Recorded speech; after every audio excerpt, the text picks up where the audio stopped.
தமிழ் குரல் நேயர்களுக்கு வணக்கம். இன்றைய நமது சிறப்பு விருந்தினர் டாக்டர் ஷர்மிளா அவர்கள். டாக்டர் வணக்கம். வணக்கம் தோழர். இந்த பாஜகவுக்கு ஆதரவாக எலெக்ஷன் கமிஷன் ஓட்டு திருட்டுல ஈடுபடுது அப்படிங்கிற குற்றச்சாட்டை ராகுல் காந்தி அவர்கள் வச்சாரு. அதுக்கான ஆதாரங்களை வெளியிட்டார். நாடு முழுவதும் மிகப்பெரிய பரபரப்பை ஏற்படுத்திட்டு இருக்கக்கூடிய இந்த நிலைமையில வரக்கூடிய 17ஆம் தேதியிலிருந்து 1ஆம் தேதி வரைக்கும், அடுத்த மாசம் 1ஆம் தேதி வரைக்கும் ராகுல் காந்தி அவர்கள் ஒரு பேரணி நடத்த போறதாக சொல்லி இருக்கிறாரு. வீடு வீடாக போய் வாக்காளர்களை சந்திச்சு ஒரு விழிப்புணர்வு ஏற்படுத்த போறதாக சொல்லி இருக்கிறாரு. உங்களுடைய பார்வை என்ன தோழர்? நல்ல விஷயமா பாக்குறேன். இந்தியா கூட்டணி சார்பாக ஒவ்வொரு ரெப்ரசன்டேட்டிவும் மக்களை போய் நேரடியாக சந்தித்து இதில் இருக்கக்கூடிய ஆபத்துகளை மக்களுக்கு புரிய வைக்கணும். ஏன்னா இன்னமும் மக்களிடையே அது அதோடைய சீரியஸ்னஸ் பல பேர் தெரியாம இருக்காங்களோ அப்படின்னு நமக்கு தோணுது. உதாரணத்துக்கு நீங்க பாத்தீங்கன்னா புரட்சியாளர் அம்பேத்கர் கான்ஸ்டிடியூஷனை டிராஃப்ட் பண்ணும் பொழுது இந்த யூனிவர்சல் அடல்ட் பிரான்சைஸ் அப்படிங்கிற ஒரு விஷயத்துக்கு ரொம்ப முக்கியத்துவம் கொடுத்தாரு. கான்ஸ்டிடியூஷனல் டிபேட்ஸ்ல கூட நீங்க பாத்தீங்கன்னா எல்லாருக்கும் ஓட்டுரிமை கொடுக்கணுமா அப்படிங்கிற கேள்வி எழும்போது அம்பேத்கர் சொன்னது ஒவ்வொரு மனிதனுக்கும் ஒரு ஜனநாயக நாட்டுல இருக்கக்கூடிய ஒவ்வொரு குடிமகனுடைய அடிப்படை உரிமை வாக்குரிமை. நம்மள யார் ஆட்சி செய்ய போறா, யார் கையில நாம நிர்வாகத்தை ஒப்படைக்க போறோம் அப்படிங்கிறது என்னுடைய தேர்வாக இருக்கணும். நான் விருப்பப்பட்டு நம்பிக்கை வைத்து யாருக்கு ஓட்டு போடுறேனோ அவங்கதான் என்ன ஆட்சி செய்யணும் அப்படிங்கிறது ஒவ்வொரு இந்தியனுடைய அடிப்படை உரிமை. இந்த உரிமை எல்லா சமூக தட்டுல எல்லா லெவல்லையும் இருக்கக்கூடிய மக்களுக்கு இது போய் சேரணும். அப்பதான் ஒரு பொலிட்டிக்கல் ஈக்விட்டி இருக்கும். One man equal to one vote, one vote equal to one value அப்படிங்கிற ஒரு விஷயம் இருந்தாதான், ஒரு பொலிட்டிக்கல் ஈக்விட்டி இருந்தாதான் சோசியல் ஈக்விட்டி அது மூலமாக கொண்டு வர முடியும். அப்படிங்கிற ஒரு விஷயத்த தெளிவா புரட்சியாளர் அம்பேத்கர் தொடர்ந்து சொல்லிட்டு இருந்தாரு. அதற்கான உரிமைகளையும் அரசியலமைப்பு சட்டம் மூலமா நமக்கு உறுதி செய்து வச்சுட்டு போயிருக்கிறாரு. இன்னைக்கு அப்படிப்பட்ட அடிப்படை உரிமையில தான் பாஜக அரசு கை வச்சுக்கிட்டு இருக்கு. அதுவும் தேர்தல் கமிஷனை கைக்குள்ள போட்டுக்கிட்டு இதை செஞ்சுக்கிட்டு இருக்காங்க. இவ்வளவு நாள் நாம இவிஎம் தான் ஹேக் பண்ணிட்டாங்க அப்படின்னு நினைச்சிட்டு இருக்கோம். ஆனா ஒட்டுமொத்த எலெக்ஷன் கமிஷன் ஆஃப் இந்தியாவே இன்னைக்கு ஹைஜாக் பண்ணிட்டு இருக்காங்க அப்படிங்கிறதுதான் உண்மை. இன்னைக்கு தேர்தல் கமிஷனை கைக்குள்ள போட்டுக்கிட்டு இவங்களுக்கு தேவையான வகையில், இவங்க விருப்பப்பட்ட வகையில் இன்னைக்கு நம்ம ஓட்டுரிமையை களவாடிட்டு இருக்காங்க. இது வெறும் ஒரு சிலருடைய வாக்குகள் திருட்டு போகுது, நம்ம வாக்கு சேஃபா தானே இருக்கு, நம்ம தான் போய் ஓட்டு போடுறோமே, இதனால என்ன பிரச்சனை அப்படின்னு நம்ம அலட்சியமா இருந்துடக்கூடாது. ஏன்னா இன்னைக்கு நாட்டுல யார் ஆட்சி செய்ய போறாங்க அப்படிங்கறத முடிவு செய்யறது ஒரு 2 to 4% ஆஃப் ஓட்ஸ் தான். அப்ப அவ்வளவு ஓட்ட அவங்க களவாடினா போதும். அப்படி அவங்க களவாடும் பொழுது உங்களுடைய விருப்பத்துக்கு, உங்களுடைய உரிமைக்கு ஒரு மரியாதையே இல்லாம போயிடுதுல்ல இந்த ஜனநாயக நாட்டுல. அப்புறம் இத உலகத்தின் மிகப்பெரிய ஜனநாயக நாடு அப்படின்னு சொல்லி வெறும் அது ஒரு ஒரு கற்பனைவாதம், ஒரு ஒரு ஹாலோ போர்ட்ரஸ் மாதிரி ஆயிடுதுல்ல அது. அப்போ இந்த சீரியஸ்னஸ் ஒவ்வொருத்தரும் உணரணும். ஒவ்வொரு இந்தியனும் உணரணும். இது வெறும் எதிர்க்கட்சிகள் ஒரு தோல்வி பயத்துல இவங்க இந்த பிரச்சனைய உருவாக்குறாங்க அப்படின்னு பாஜக சொல்றாங்கல்ல. இது பிரச்சனையை திசை திருப்பக்கூடிய ஒரு வாதம். இது ஒவ்வொரு வீட்டிலையும் புகுந்து திருட்டுத்தனம் பண்ணுது. ஒவ்வொரு வீட்லயும் புகுந்து உங்களுடைய அடிப்படை உரிமையை, உங்க ஓட்ட திருடுறாங்க. இதை எப்படி அனுமதிக்க முடியும்? அப்ப மக்கள் எழுச்சி வரணும். இது வெறும் ஒரு பொலிட்டிக்கல் எதிர்க்கட்சிகள் கையில எடுக்கக்கூடிய ஒரு விஷயமாக இல்லாமல் பொதுமக்கள் இதுக்கு வீதியில போராடணும். இன்னைக்கு போராடலைன்னா என்னைக்குமே போராட முடியாது. ஏன்னா இன்னைக்கு ஸ்பெஷல் இன்டென்சிவ் ரிவிஷன் பீகார்ல நடக்குது தோழர். பீகார்ல மட்டும் இது மூலமாக 65 லட்சம் பேரை இவங்க அபிஷியலா டிராஃப்ட் எலக்டரல் ரோல்ஸ்ல இருந்து ரிமூவ் பண்ணிட்டாங்க. இந்த எண்ணிக்கை மேலும் அதிகரிச்சு 1.5 கோடி வரைக்கும் போகும் அப்படின்னு சொல்றாங்க.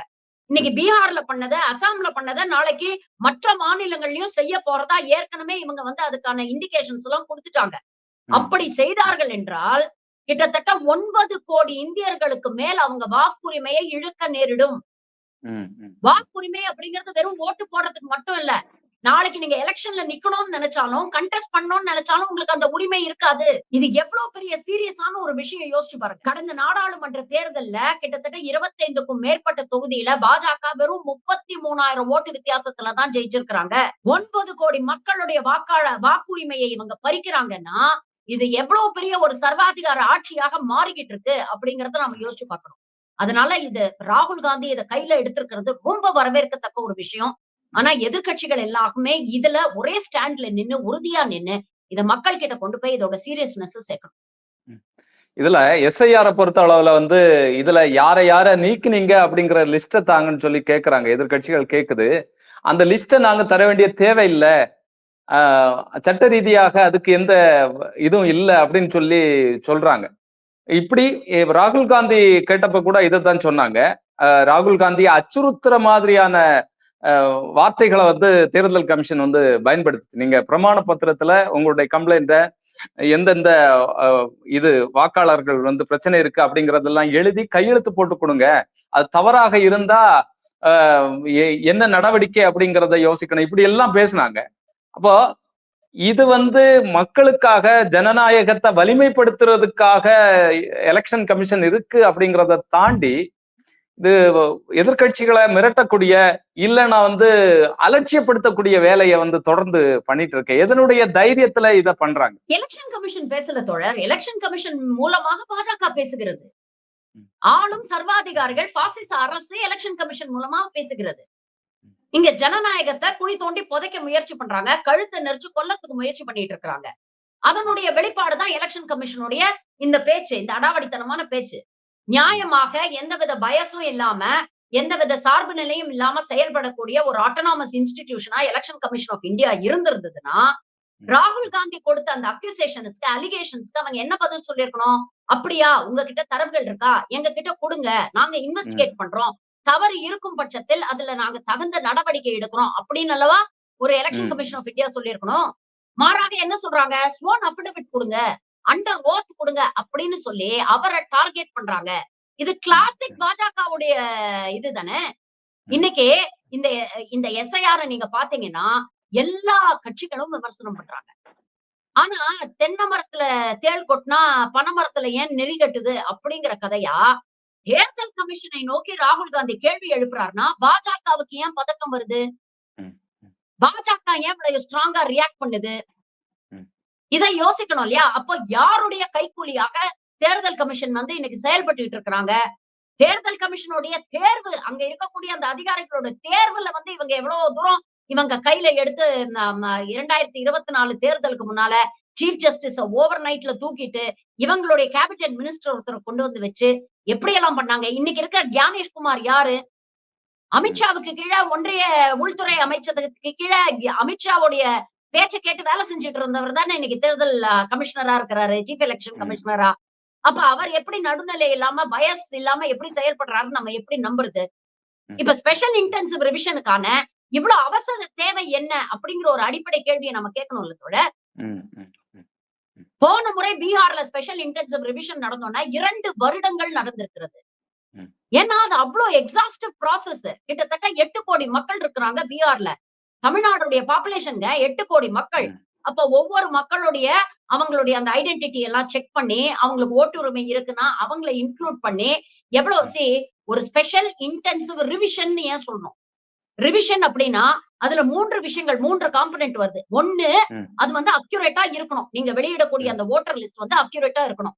அதாவது அதுல டூப்ளிகேட் என்ட்ரிஸ் இருக்கக்கூடாது, ஃபால்ஸ் என்ட்ரிஸ் இருக்கக்கூடாது. இறந்தவங்களுடைய எண்ணிக்கை எல்லாம் வந்து நம்ம டிலீட் பண்ணணும். அது பண்ணணும். 2வது, அது கம்ப்ளீட்டா இருக்கணும். அதாவது ஒரு எலெக்ஷன் கமிஷனுடைய நோக்கம் என்னவாக இருக்கணும்னா, எவ்வளவு பேர் இந்த ஜனநாயக நாட்டுல ஓட்டுரிமை இருந்தும் ஓட்டு போடாம இருக்கிறாங்களோ அவங்கள அந்த ஓட்டர் லிஸ்டுக்குள்ள இணைக்கிறது தான் நோக்கமாக இருக்கணும். ஆனா இணைக்கிறது அப்படிங்கிற நோக்கத்தை தாண்டி இதுல இருந்து எவ்வளவு பேரை கழிச்சு கட்டலாம் அப்படிங்கிறது தான் இந்த ஸ்பெஷல் இன்டென்சிவ் ரிவிஷனுடைய நோக்கமா இருக்கு அப்படிங்கறத நம்ம பாக்குறோம். 3வது ஈக்விட்டி. அதாவது நான் சொன்ன மாதிரி எல்லா சமூகத்துல இருக்கக்கூடியவங்களுக்கும் அதுல ப்ரொபோர்ஷனேட் ரெப்ரசன்டேஷன் இருக்கா அப்படிங்கறத உறுதி பண்ணணும். சிறுபான்மையினர் பீகார்ல இவ்வளவு பாப்புலேஷன் இருக்காங்கன்னா அதற்கான ப்ரொபோர்ஷனல் ரெப்ரசன்டேஷன் இருக்கா? அந்த அடல்ட் பாப்புலேஷன் இதுல ரெப்ரசென்ட் ஆகுதா? இந்துக்கள் இவ்வளவு இருக்காங்க, கிறிஸ்தவர்கள் இவ்வளவு இருக்கிறாங்க அப்படின்னா அவங்களுக்கு அடிக்குவேட் ரெப்ரசன்டேஷன் இருக்கா? இத உறுதி செய்யணும். இந்த 3 ஃபேக்டரையும் வந்து ஒரு ஸ்பெஷல் இன்டென்சிவ் ரிவிஷன் உறுதி செய்யணும். இத எதையாவது இந்த எக்ஸர்சைஸ் வந்து செஞ்சிருக்கா அப்படின்னு பாருங்களேன். அக்யூரசி இருக்கா பாருங்க. இவங்க வெளியிட்ட தரவு ஆகஸ்ட் 1ஆம் தேதி மெஷின் ரீடபிள் ஃபார்மேட்ல முதல்ல வெளியிடுறாங்க.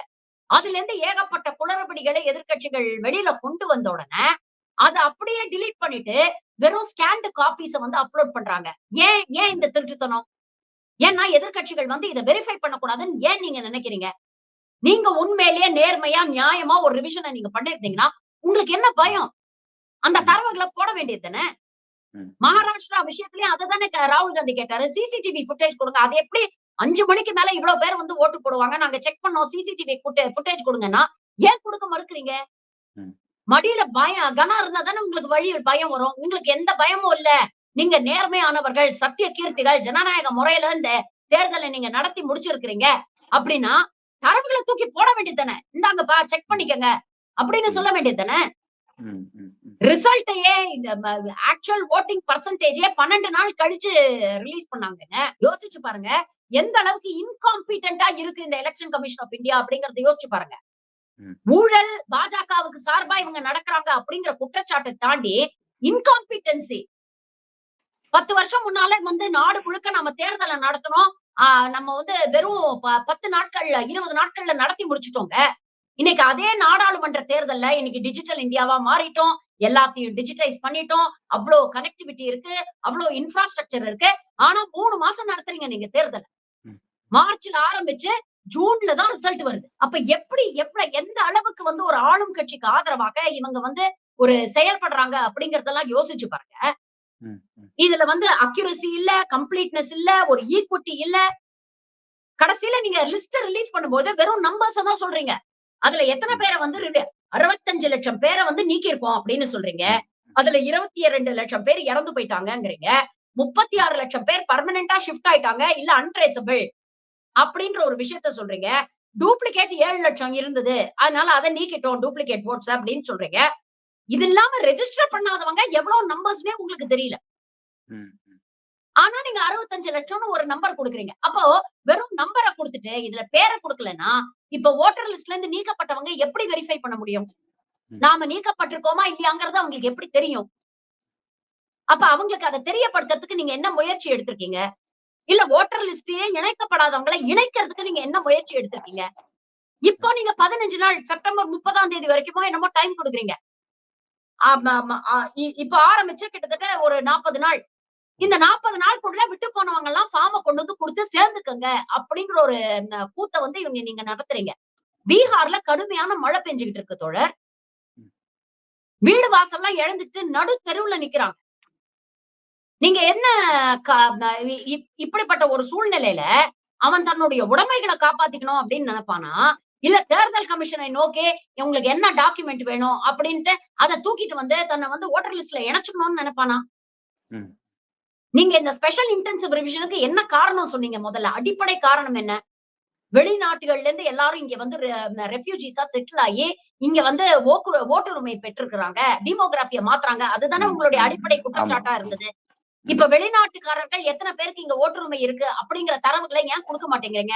இதுல இன்னொரு பெரிய வேடிக்கை யோசிச்சு பாருங்க. ம், இந்தியாவுல இருக்கக்கூடிய மாநிலங்கள்லயே மிகவும் பின்தங்கிய மாநிலத்துல ஒரு மாநிலம் பீகார். அங்க ம், இருக்கிறவனே பஞ்சம் பிழைக்கிறதுக்காக மத்த மாநிலங்களுக்கு போறான். இதுல வெளிநாட்டுல இருந்து வந்து பீகார்ல பஞ்சம் பிழைக்க வருவானா எவனாவது? அவன் ம், அவ்வளவு பெரிய ம், முட்டாளா? ம், பஞ்சம் பிழைக்கவும் வரணும், இங்க செட்டில் ஆகணும்னு நினைக்கிறவன் முன்னேறிய மாநிலங்களுக்கு தானே போவான். பீகாருக்கு எதுக்கு ம், போறான்? அவ்வளவு தூரம் வறுமை தாண்டவம் ஆடக்கூடிய பீகார்ல எதுக்கு போறான்? இதுல இன்னொரு வேடிக்கை பாருங்க. இவங்க வந்து 2020ல வந்து வோட்டர் ரோல்ல வந்து கிட்டத்தட்ட 7.36 கோடி மக்கள் இருந்தாங்க. 2020ல. ம். 2024ல நாடாளுமன்ற தேர்தலுக்கு முன்னால பார்த்தீங்கன்னா, 7.89 கோடி பேர் இருந்தாங்க. இவங்க ஸ்பெஷல் இன்டென்சிவ் ரிவிஷன் அப்படிங்கிற பேர்ல, இன்னைக்கு ஒட்டுமொத்த வோட்டர் லிஸ்ட்ல இருக்கக்கூடிய எண்ணிக்கைய 7.24 கோடிக்கு கொண்டு வந்துட்டாங்க. ஆ. 2020 விட குறைச்ச.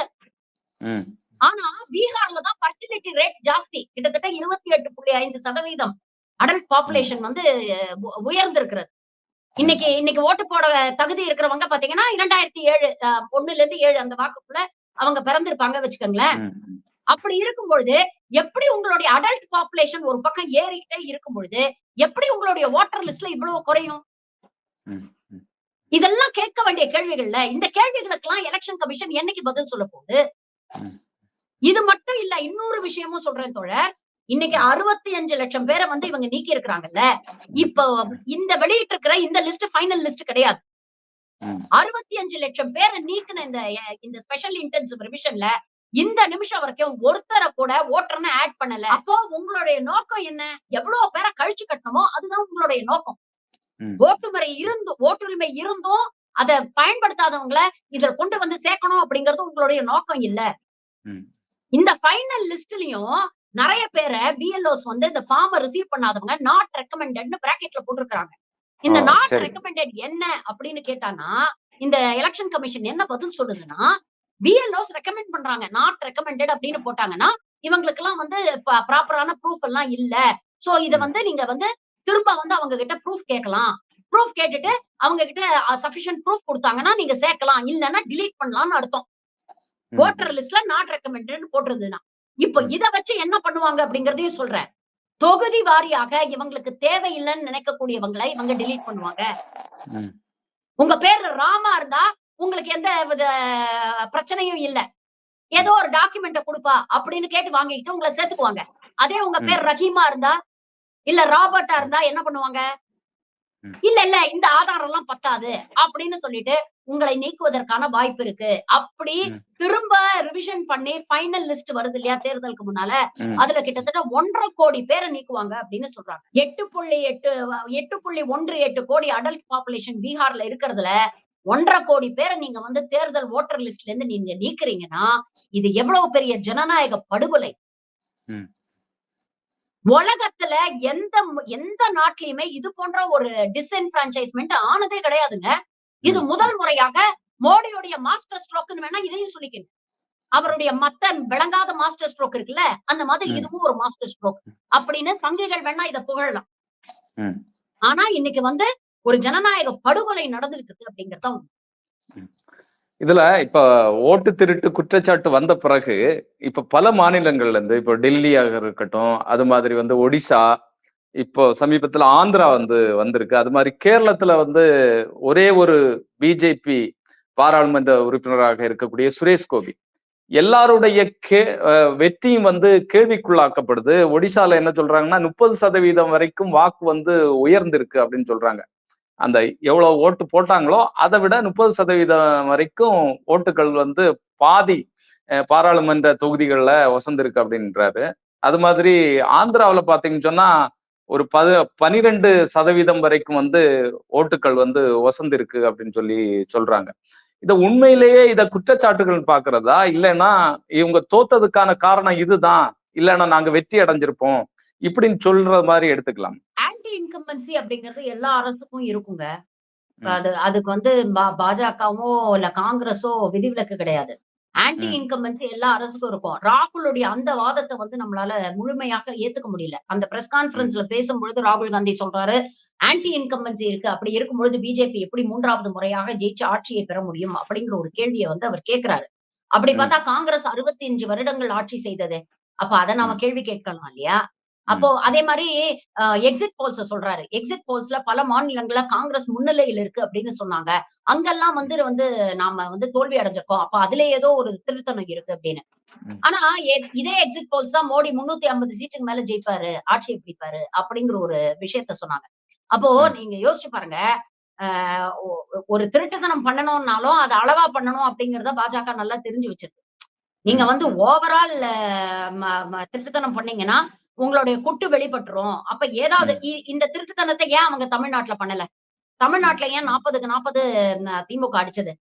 ஏன்னா ம். இங்க பண்ணாங்கன்னா இவங்க குட்டு ஈஸியா வெளிப்பட்டுரும். ஏன்னா ம். அவங்களுக்கு தெரியும் இயல்பாவே தமிழ்நாடு பாஜகவுக்கு எதிராக இருக்கு. இயல்பாவே கேரளா வந்து பாஜகவுக்கு எதிராக பாஜக கொள்கைகளுக்கு எதிரான ஒரு மாநிலம். அப்ப ம். ஏதாவது ஒரு விஷயத்த பரீட்சார்த்த முறையில ட்ரை பண்ணி பார்ப்பாங்க. இப்போ ம். மகாதேவபுரா கான்ஸ்டிட்யூவன்சியே நீங்க எடுத்துக்கிட்டீங்கன்னா, ராகுல் காந்தி சுட்டிக்காட்டின அந்த மகாதேவபுரா கான்ஸ்டிட்யூவன்சி வந்து பெங்களூர் சென்ட்ரல் பார்லிமென்ட் கான்ஸ்டிட்யூவன்சியோட ஒரு அசெம்பிளி செக்மென்ட் மகாதேவபுரா. ம். அந்த என்டயர் செக்மென்ட்ல மொத்தம் 6 அசெம்பிளி செக்மென்ட்டோ என்னமோ இருக்கு இல்லையா? ஒரு எம்பி ம். கான்ஸ்டிட்யூவன்சில. ஆமாம். 5ல வந்து பாஜக பின்தங்கி இருக்குங்க. ம். ம். ஆனா இந்த மகாதேவபுரால மட்டும் கிட்டத்தட்ட 1,50,000 வாக்கு வித்தியாசத்துல இவங்க ஜெயிச்சிருக்காங்க. அது ம். மூலமாக அந்த தொகுதிய வந்து ஒட்டுமொத்த அந்த பார்லிமென்ட் கான்ஸ்டிட்யூவன்சியும் பாஜக கைப்பற்றுது. ம். ம். அப்போ இந்த மாதிரி ராகுல் காந்தி சொல்றாரு, 240 சீட் ஜெயிச்ச 240 சீட்டோட இன்னைக்கு மைனாரிட்டி ஆட்சி தான் நடத்திட்டு இருக்காங்க. நிதிஷ் நாயுடுவோட ஆதரவு இல்லாம ம். இன்னைக்கு இவங்க ஆட்சி நடக்காது. அப்போ ம். குறைஞ்சபட்சம் 25 இடத்துல 25 கான்ஸ்டிட்யூன்சிஸ வந்து அவர் வந்து ஷார்ட் லிஸ்ட் பண்றாரு ராகுல் காந்தி. 25 கான்ஸ்டிட்யூன்சிஸ்ல 33,000 ஓட்டு 25,000ல இருந்து 33,000 ஓட்டு வித்தியாசத்துல பாஜக ஜெயிச்சிருக்கு. அப்ப இந்த 25 கான்ஸ்டிட்யூன்சில நாம இப்ப மகாதேவபுரால நடத்துன மாதிரி ஒரு ஆய்வு நடத்தணும்னாலே எந்த அளவுக்கு முறைகேடு நடந்திருக்கு அப்படிங்கிறது தெரிஞ்சிடும். ஒரு பானை சோத்துக்கு ஒரு சோறு பதம். அப்ப 25 கான்ஸ்டிட்யூன்சிஸ்ல இந்த மாதிரி முறைகேடு நடந்திருக்கு அப்படின்னா இன்னைக்கு மோடியோடைய வெற்றியே கேள்விக்குறியாகுது இல்லையா? அது ஒரு நேர்மையான ஒரு வெற்றி, ஜனநாயக ரீதியாக மக்களுடைய ஆதரவு பெற்று கிடைச்ச ஒரு வெற்றி அப்படிங்கறத இன்னைக்கு கேள்விக்குறியாகுது இல்ல? நரேந்திர மோடியோட வாரணாசி கான்ஸ்டிட்யூன்சில முதல் 3 ரவுண்ட்ல அவர் பின்தங்கி தானே இருந்தாரு. அதுக்கப்புறம் பாத்தீங்கன்னா 2 மணி நேரம் அடுத்தடுத்த ரவுண்ட்ஸோட விவரங்களை வந்து அப்டேட் பண்ணல எலெக்ஷன் கமிஷன். அது வந்து 2-3 மணி நேரமா வந்து அத வந்து நிப்பாட்டி வச்சிருந்தாங்க. அதுக்கப்புறம் எதிர்கட்சிகள்லாம் வந்து திரும்ப திரும்ப திரும்ப திரும்ப பேசி அது ஒரு பேசும் பொருள் ஆனோன்னு 2-3 மணி நேரத்துக்கு அப்புறம் அப்டேட் பண்றாங்க. அப்ப பாத்தீங்கன்னா மோடி லீட்ல இருக்காரு. அப்ப இதெல்லாமே இன்னைக்கு வந்து ஒவ்வொரு விஷயமும் நம்ம வந்து நூல் பிடிச்சு எல்லாத்தையும் நம்ம கேள்வி கேட்க வேண்டியிருக்குல்ல. அப்ப 2024ல நடந்த தேர்தலே வந்து ஒரு ஒரு ஒரு ஒரு கண் துடைப்பு அப்படிங்கிற மாதிரி தானே பார்க்க வேண்டியிருக்கு. இன்னைக்கு எல்லாத்தையும் நீங்க கேப்சர் பண்ணாத இன்ஸ்டிடியூஷன் எதுங்க சொல்லுங்க? இடியும் உங்க கையில வச்சிருக்கீங்க, ஐடியும் உங்க கையில வச்சிருக்கீங்க, மீடியாவும் உங்க கையில வச்சிருக்கீங்க, சுப்ரீம் கோர்ட் வரைக்கும் உங்க கையில தான் இருக்கு. அப்ப எல்லாத்துலயும் முறைகேடு நடந்தது, இதுல நடக்காதுன்னு என்ன நிச்சயம்?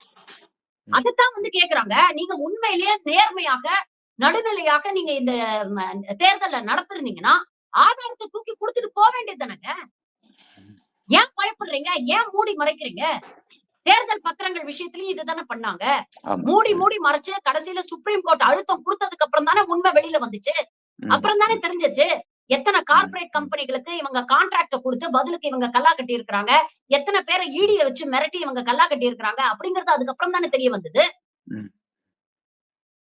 இதுலயும் அதேதான். இன்னைக்கு எலெக்ஷன் கமிஷன் ஆஃப் இந்தியா ஏன் தயங்குது? இப்போ இந்த மாதிரியான பிரச்சனைகள் இதுக்கு முந்தைய காலங்கள்ல வந்து நடந்துச்சுன்னா ஒரு கொந்தளிப்பு வந்து ஏற்படும். இதுவுமே ஒரு அதிர்ச்சிக்குள்ள ஆக்கி இருக்கு நாட்டை. ஆனா இது எல்லாமே ஒரு ட்ரோல் செய்யற மாதிரியான ஒரு மெட்டீரியலா மாறி இருக்கோன்னு சொல்லி தோணுது. வழக்கமாக இந்த ஒரு வாரமாக பாத்தீங்கன்னு சொன்னா இந்த ஓட்டு எப்படி திருடப்படுது அப்படிங்கிறதுக்கு நிறைய வீடியோக்கள் சமூக வலைதளங்கள்ல வருது. அது மாதிரி மோடி அவர்களை கிண்டல் பண்ணி நிறைய வீடியோக்கள் வந்து வந்துட்டு இருக்கு. அப்போ இது வந்து எவ்வளவு சீரியஸாக சமூகத்துல ஊடுருவணுமோ, ஒரு எதிர்வினையை ஏற்படுத்தணுமோ, அதை தவிர்த்து ஒரு நகைச்சுவைக்கான ஒரு விஷயமாக மாறிட்டு இருக்கோ அப்படிங்கறத தோணுது. எப்படி பாக்குறீங்க? Unfortunately yes. ஆனா அதற்கு காரணம் மீடியா.